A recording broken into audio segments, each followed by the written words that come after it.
several years ago, I went on a trip to Hilton Head, South Carolina. And I woke up in the morning really early and I went to the beach. This is something I always do when I am by the ocean because you get to find some really cool stuff in the morning. And this time I found the best thing ever, or the two best things ever. I saw two baby sea turtles make their way to the ocean. They had hatched the night before probably and were stragglers, and I got to see them do that little journey, and it was just so cute, so fantastic. But I kind of didn't realize at the time, like I knew there were sea turtles there, but I didn't realize they were like right there, right in the middle of this tourist spot. And that they were basically coexisting with humans for this short period of time. And when I was watching this turtle go to the ocean, I did see people on the beach, there were dogs on the beach. So I just since then I've been wanting to talk to somebody about sea turtles and just our fascination with them, the science behind them, and of course their threats. So I invited Dr. Christine Figgener on the podcast, and she is a sea turtle expert, but she is also famous for initiating a straw movement. She is the one who took the video of the sea turtle who had the plastic straw up its nose, which then sparked a movement against single-use plastics, specifically straws, but we talk about how straw is just a symbol for some of the single-use plastics we don't need in our lives, or most people don't need in their lives, I should say. We talk about that in the podcast.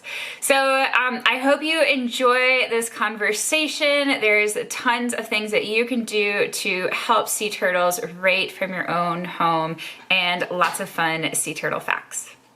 Hi, Christine. Thank you so much for coming on the Fancy Scientist podcast. I am so excited to have you today. Yeah, thank you so much for having me. I'm really, stoked to talk to you about, I guess, sea turtles and other stuff. Sea turtles and other stuff. Yeah.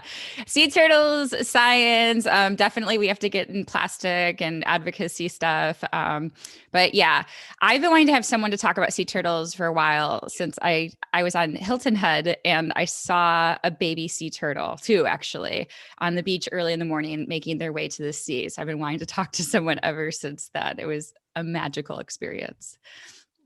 So how did you get interested in sea turtles and decide to become a scientist? Well, okay, that's two different things, because the science part came before the sea turtle part. So I always wanted to become an ocean explorer. So that was something I really wanted to do since I was a kid. Maybe I didn't know that, you had to be a biologist to be an ocean explorer or something like that. But pretty much from kindergarten onwards, I would tell everybody that I would go and investigate the ocean.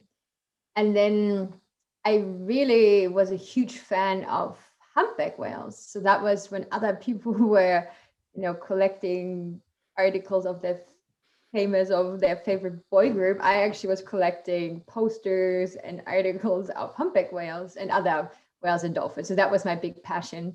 And I was really lucky because I don't want to call it lucky, but I had the good fortune that I was able to start as an intern in an aquarium in Germany, where they had sea lions and dolphins. So I was really early on exposed to, the chance to also communicate with a lot of scientists that were marine biologists or behavioral biologists. And I got pretty early on a good idea of what it would take to do the work that I was envisioning of doing.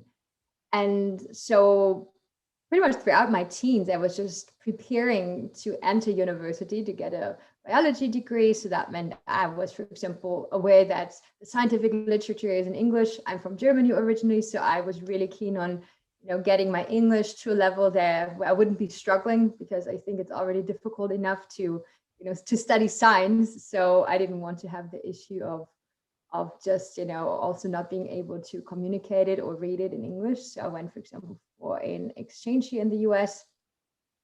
And then that was really a dumb decision, but in Germany, in the days, it was still a requirement to have your big Latinum to enter any sciences. So in 7th grade, I had to choose between French and Latin, and I chose Latin because I knew I wanted to be a biologist. By the time I entered university, that requirement was actually gone, and I had wasted 7 years of my life on Latin. But hey, It probably helps you out with the genus species names, though, whereas I'm totally lost and can't remember them. It's not really, because it's all kind of not, it's fake Latin. It's not real Latin. It's, people's names that have like a little Latin sound and ending. And actually a lot of the, a lot of other root words are actually from Greek as well. So it's not necessarily always Latin. So yeah, I mean, it helped with other languages. So I think my English got better. And also now that I know Spanish fluently, I think that. And then I studied biology as a bachelor's degree, and then behavioral sciences and animal ecology for my master's. And that was the moment where I, by chance, ended up as a research assistant in Costa Rica for about half a year. And that is when I fell in love with turtles. I never even considered sea turtles. I don't know why. It was never really on my radar. And I just, was a poor student, and I wanted to get some field experiences. And that program was at least covering room and board during your stay. And so I went for 6 months to Costa Rica. And it was the most magical experience that I ever had. And I decided then and there, I was like, okay, this is incredible. And I really want to do that for the rest of my life. Because in the meantime, I've actually worked with humpback whales, and I still love them. They're great. But the work is very different from working with sea turtles, because sea turtles, it's such a close proximity that you have to the animal, right? So it's a huge, massive animal that lives most of its life in the ocean, but it comes onto the beach to nest. And during that brief time, you're actually able to approach it without having to sedate it or in any other form, restrain it most of the times. And you can still collect a bunch of data, be with that animal, and then it just kind of goes away, goes on its way. You have your data, the animal laid its eggs. And it's not that easy when you're working, for example, with humpback whales or pretty much any other large animal, even terrestrial, that you have this, really close encounter.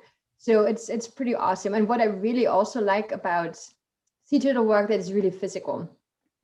So, I think as a scientist, we always have those moments where we spend a lot of time in front of the computer, analyzing data, going to conferences. But then with sea turtle work, it's like, I'm also walking a lot and doing a lot of physical work. It's just part of setting up my field work, which I felt, at least with humpback whales, you were like 8 hours on a boat, just sitting on your butt, looking on the water. So it's not the same, if that makes sense. So there's all kinds of Totally.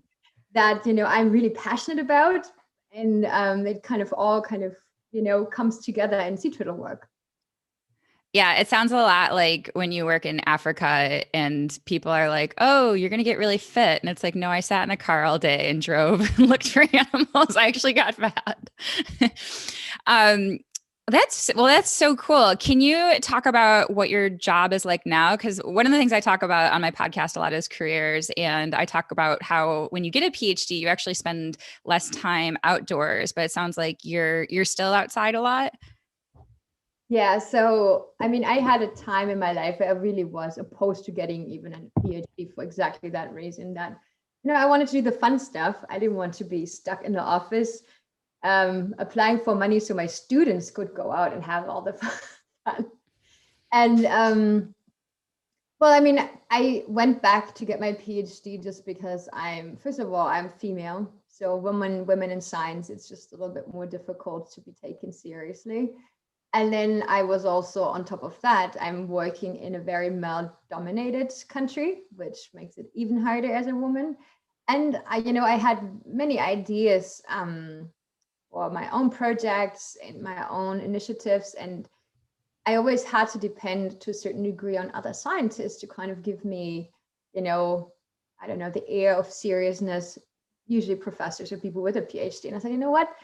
Why don't I get my own PhD so I don't have to depend on other people, so I can be autonomous as a scientist, right? And that was the reason I actually went back to school. And then, of course, in those, 5.5 years, you're getting a little bit brainwashed by academia, because everybody tries to just like push you into this idea of the only thing you can do with a PhD is becoming a professor. And I was really opposed to that idea, I think, and it was very unhappy. And I felt very anxious about it because that was not how that's not the reason I came back for my PhD. And that was really not what I was trying to do with my life, because I really want to make an impact. I try to make, leave a footprint. I'm trying to prevent sea turtle populations from going extinct. And I just got this feeling, I'm a good scientist, but how many people are going to read my scientific articles, right? That's not that many. And plus, how much of an impact does it really leave for the sea turtle population? Just because I'm going to write in a sentence and it might be used for la la la la la, doesn't mean it's actually going to be used for. So I made this, well, I don't know if it was a hard decision in the end, but I kind of took the leap of faith and said, you know what, now or never, this is why I came to get my PhD. I'm just going to fly solo now. I'm just going to do my own thing. And at this point, I had already a nonprofit in place that I had founded with a few people a few years back, but we hadn't really worked with it because I didn't have time. And so, we have now our own projects in Costa Rica, which I'm very proud of. So I'm the scientific lead of a community-based grassroots NGO that is doing conservation work and research. And I'm still spending a lot of time outside because I'm living pretty much right on the project side. So that means I just have probably I have the good luck that I can nowadays choose how much I want to spend, right? So it's not as the necessity. When I was in charge of projects, I had to walk 6 nights out of 7. So you got really tired and sometimes, you're really close to burnout. And nowadays it's like, I go out if I want to. If I don't want to, it's also okay. But it's really up to me of like how much I want to do the things, right? Of course, I have also nowadays more administrative duties. I'm also having an actual daytime job with a foundation, which is pretty much paying my salary. So my project is more my free time, if you want so.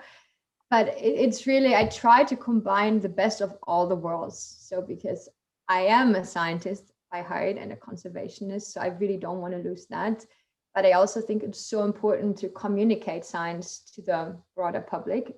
And, and also it comes along with a lot of other things, because the threats that my sea turtles are facing are not only originating, right on that beach where they're nesting, but it's a systemic issue that needs to be addressed. So that means it's really a global issue that people need to be aware of and made aware of, if that makes sense.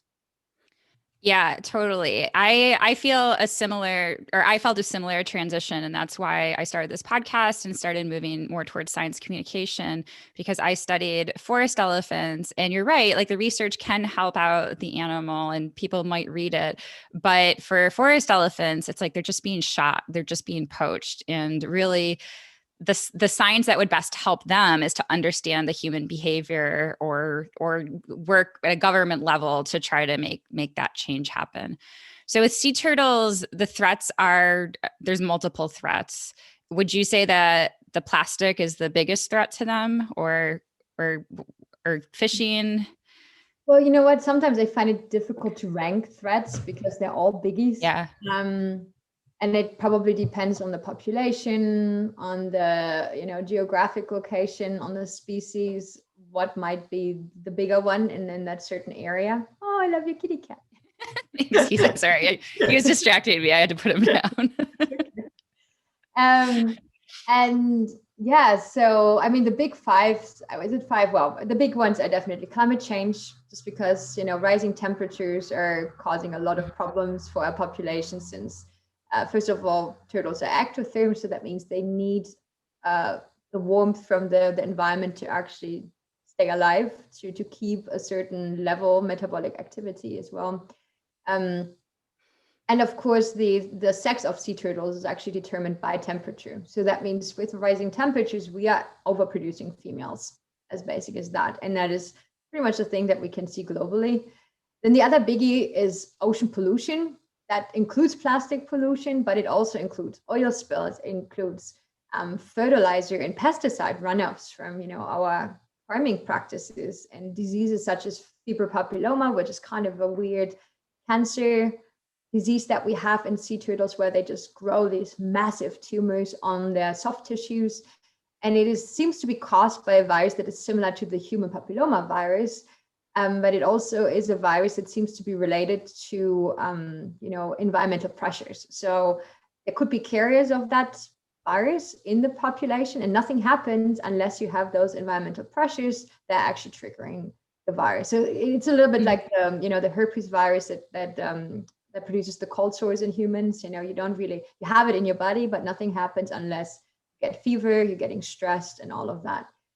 And then, of course, plastic pollution, ingestion, entanglements, a lot of horrible suffering just because of plastics. But then, of course, overexploitation is a problem as well in sea turtles. So people are still poaching eggs, they're poaching meats, they're poaching animals for their shell and for their skin. So that is definitely a thing in developing countries in Asia, in Africa, South America, Central America.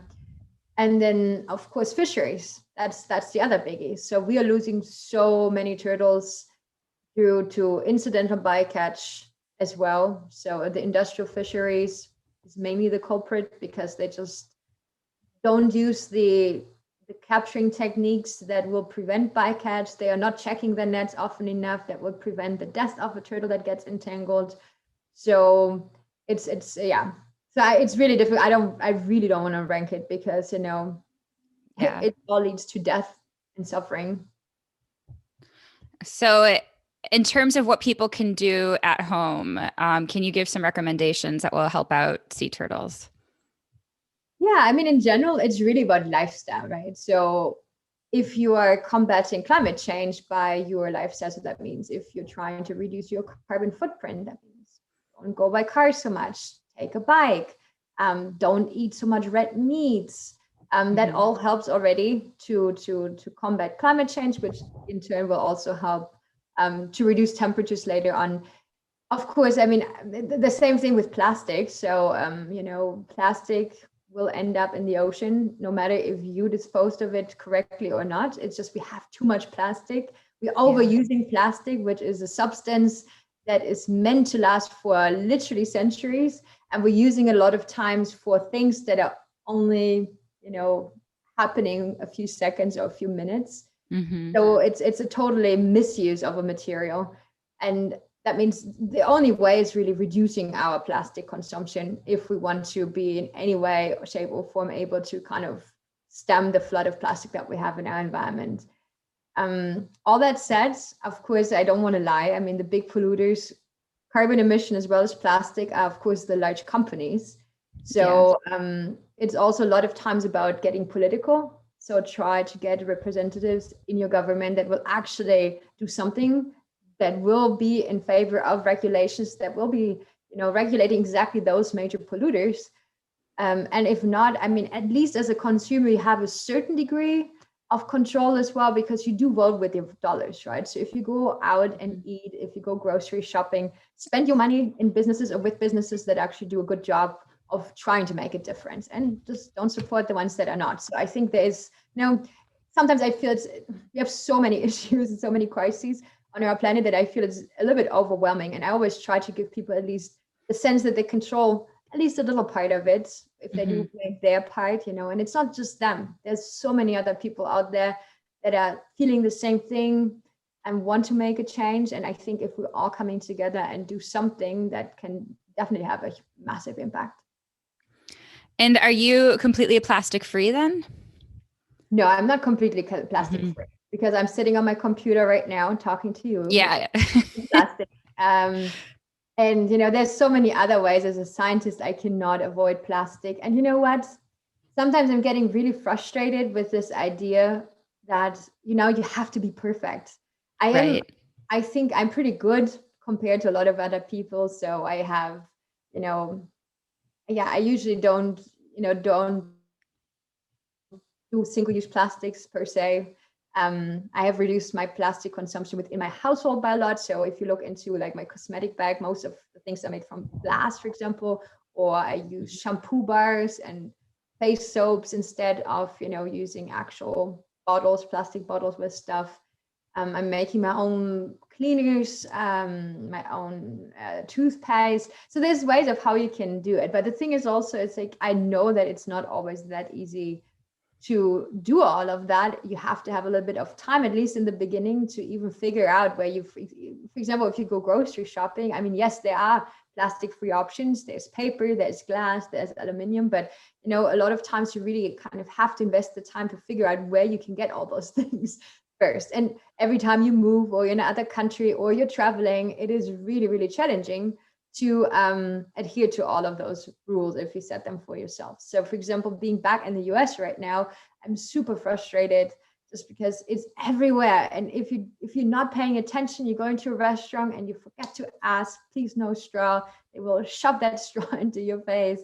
Or you forget to ask, hey, is your, they serve the Coke in a glass, but then the water comes in a plastic cup. And you're like, man, why didn't I ask if you bring it in a plastic or not? But it's really stressful if this is also not the main reason you went out to lunch. Maybe it's a business lunch, right? So your mind is always occupied with other things and might not be thinking just about plastics at that moment. So, yeah. So I know you put the video on YouTube to make an impact. Were you aware that it was going to make that much of an impact? Oh, you're talking about my straw video? Yeah, your straw video, the infamous straw video. I had no idea that would be, that would be blowing up so much. I mean, I think we were shocked just because it was such a weird object to have found, and then also weird place, because I mean, you find turtles entangled and you find, plastic in stomachs, but the nose was really a new thing. Interestingly, though, now that we know it's a thing, people have started to check, and it seems to be a thing. So because of the way how turtles eat, it is that they usually, take the prey into their mouth, and before they swallow it, they expel the seawater, and it goes, from the mouth cavity through their nose out. And if there's some light object, such as a straw, it gets through the nose or gets stuck in the nose. And so it was just a new thing for us. And we definitely wanted to show that to the world, but more or less to our, community of sea turtle people and friends and all the people that had heard us ranting already about, plastics per se. And it was never just about the straw. It was about, one symbolic item of plastic that we're all using. And it's just so much plastic out there. And that was just one more thing that we found in a weird location. Yeah, I think that's what really frustrates me because there has been some backlash towards the no straw movement. And the backlash is that there are some people who have disabilities and they may need to use a plastic straw.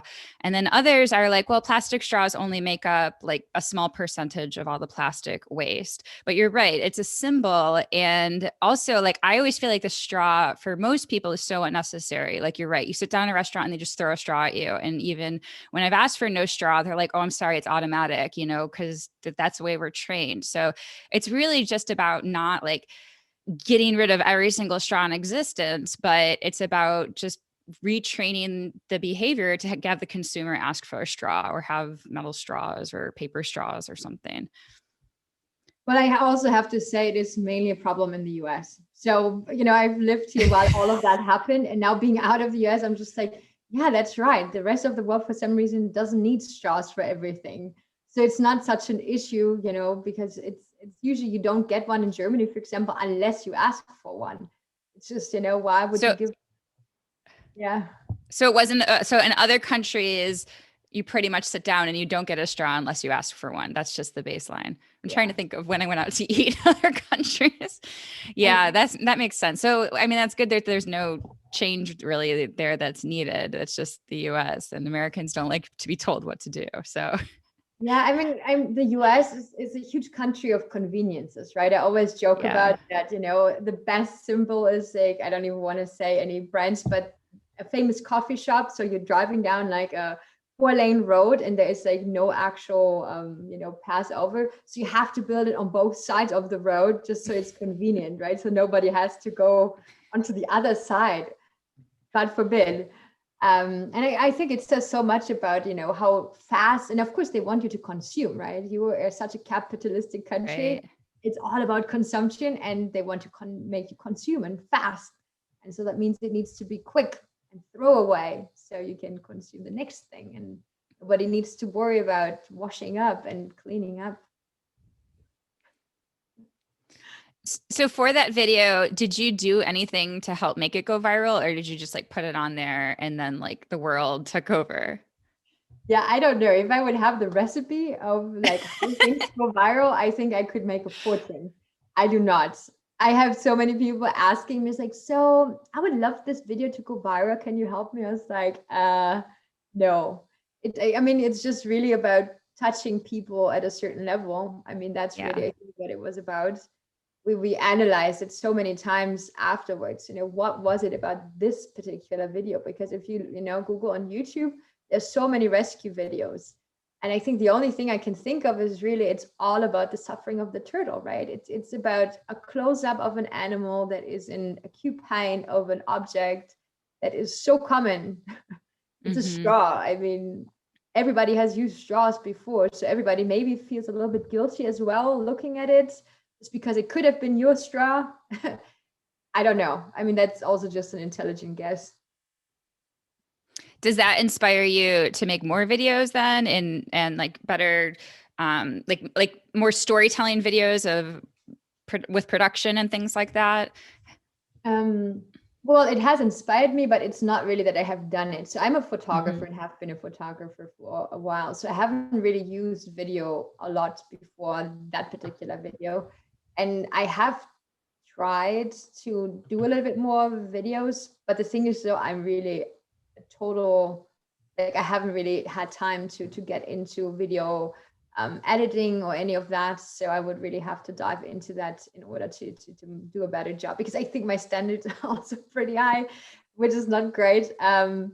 Standing in my way sometimes from just saying, because people just say, put it out there, just don't edit, just put it out there, because I have that's so what I do.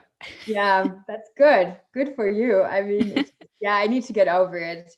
But also I feel I was so caught up in my PhD studies, I didn't really have time for any of that. So I feel now I have more time. Yeah, I worked at the museum and we had all these like perfectly produced videos. So I always thought that was what a YouTube video needed to be. And then I listened to a lot of vloggers and they're just like, content's more important than quality. So if you're giving away good information or you have something interesting to say, people will listen. So then I was like, okay, I'm going to just do one take, edit a little bit, chop off the beginning and the end, and then throw it up on YouTube. And it works pretty well. I'm surprised by some of the videos that people watch of mine.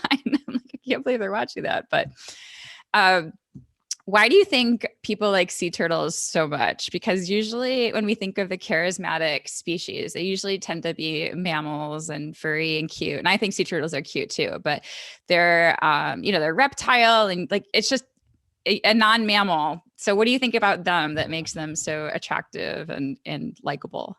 I don't have a definite answer, but I think it is probably because unlike other reptiles, first of all, they have a pretty cute face and they don't have this typical reptile eyes. Actually, I just had to think about that a few days ago when I went to the zoo with some kids and they really freaked out about the crocodiles. And I was like, but they're kind of cute as well. I mean, and they were like, no, look at the eyes. They look so evil. And I was like, I guess, I don't know.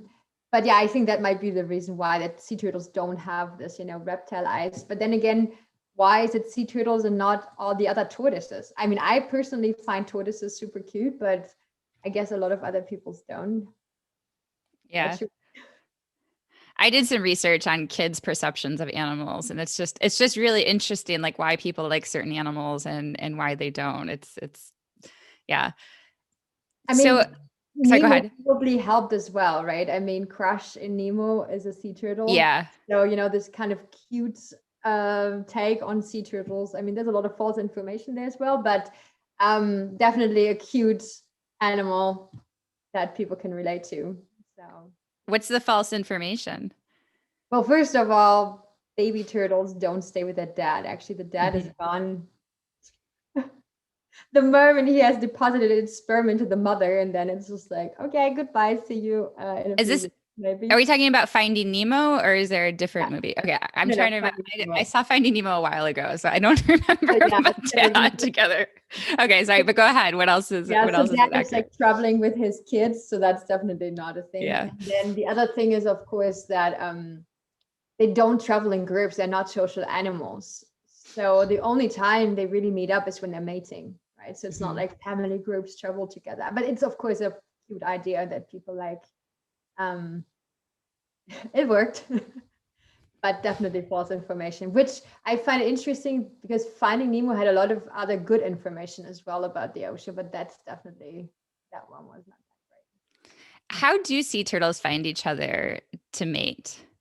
That is a good question, and actually the initial idea for my PhD was to look at, certain pheromones or other substances that might be, able to give kind of an olfaction signal.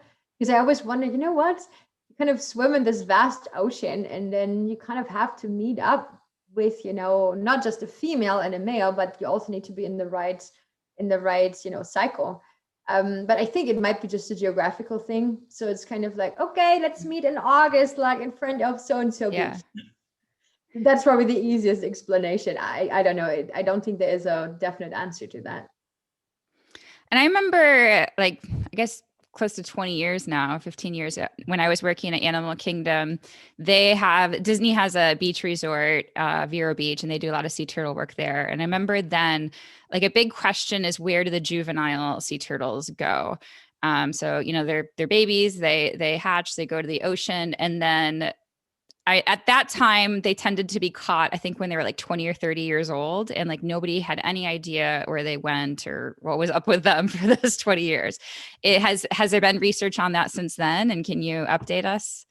Yeah, so what you're describing are actually what we call the lost years. So from the time that a baby turtle enters the ocean and kind of, drifts out into the big ocean currents, where it grows up to a certain size and recruits back. We don't know much about it. I mean, we know like the basics, what I just told you, but the real details, we are only starting to unravel. And actually one professor in Florida, Dr. Kate Mansfield, is pretty much the leading force behind a lot of tagging projects of baby or juvenile turtles in the ocean currents. So what she found is, of course, just a piece of the puzzle. She hasn't, of course, found it all, but what she found out is it's not just that they, go out and swim in the large currents, but they hide, for example, in the sargassum. So there's a big bunch of floating sargassum. It's a type of algae, and it is, first of all, creating an insulating layer. So we talked already about that sea turtles are not able to regulate their own body temperatures because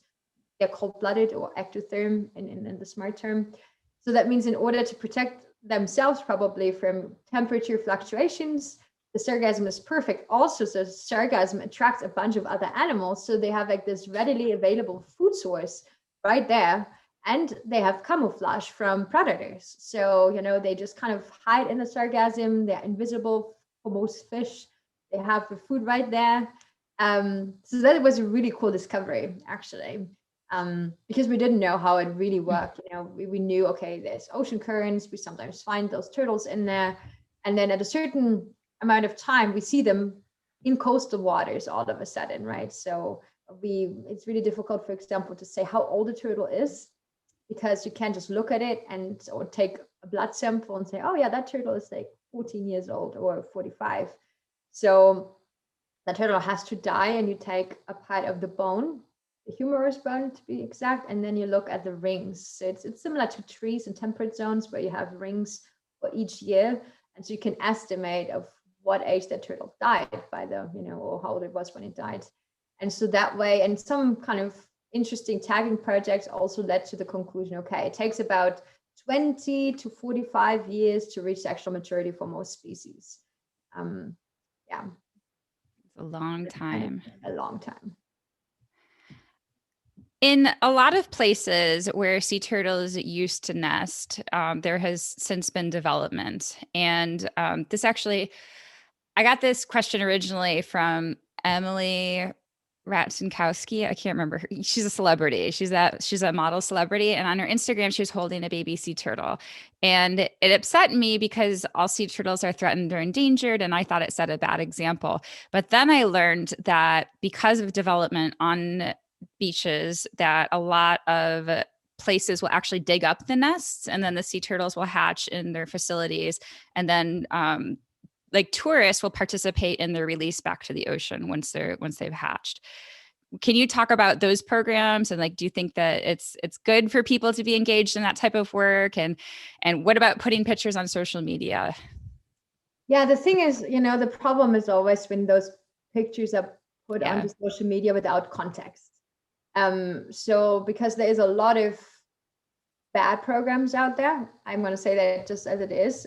Usually in developing countries, Asia is actually really known for that hotels keep baby turtles for extended times in little pools, and then they give against the donation like $5, $10, one turtle baby to a person so it can be released.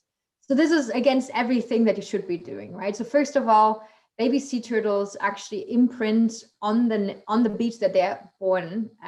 We don't know which cues they're using, but we're thinking it has something to do with them walking over the beach to the water and starting their swimming frenzy in the water. So that means if you are taking that baby out of the nest and put it in a pool, you're probably either taking away entirely the cues, or you're having them imprint on something that is not what they're supposed to be imprinting on. And it's necessary for them to return as adults to nest.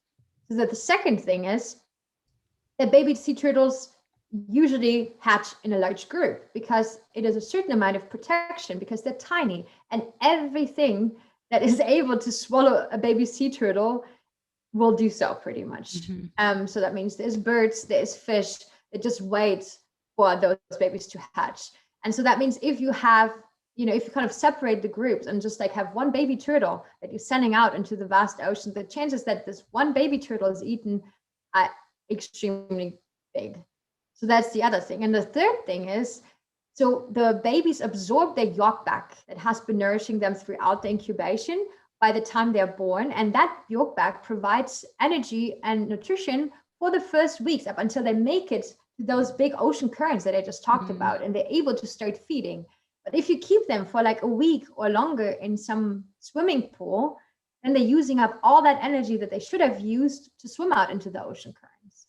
So, there is a lot of stuff that people don't know about. But of course, I also know that, and I wouldn't say there's a lot of people actually that take the eggs and incubate it elsewhere. In fact, in the US, I really only know about Texas that does that for the chemstritly, and that has a very specific reason.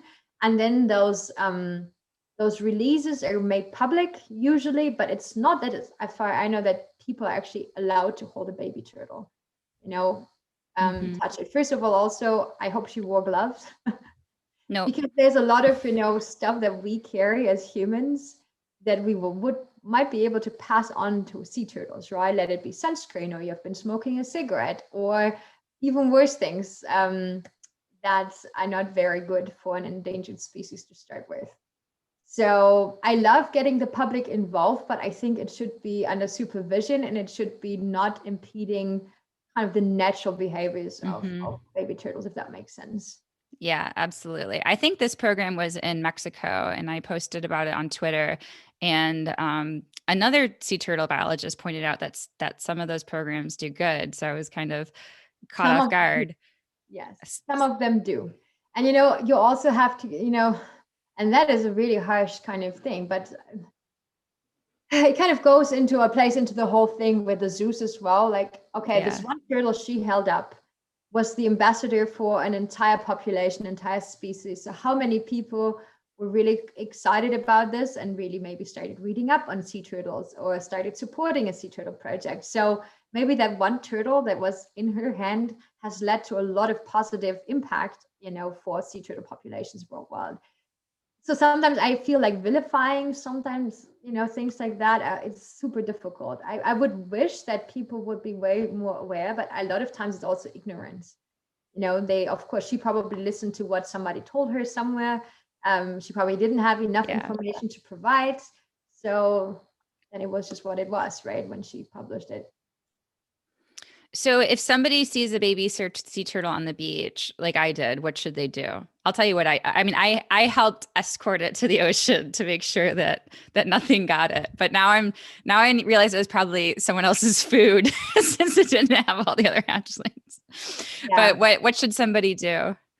So if the turtle baby is actually walking, just let it walk. Make sure Mm-hmm. that, the crab's holes are all closed, that there's not too much driftwood in front. Just really make sure that nothing on the beach at least is able to get it, and just stay with it. Mm-hmm. Don't throw it in the water. That's the one thing. If it's pretty active and doing good, don't throw it in the water. Of course, if you find a baby turtle that is more dead than alive on the beach, then the best thing would be to bring it to the next rescue center. Don't just throw it in the water. If there might be something else wrong, it might have a heat shock.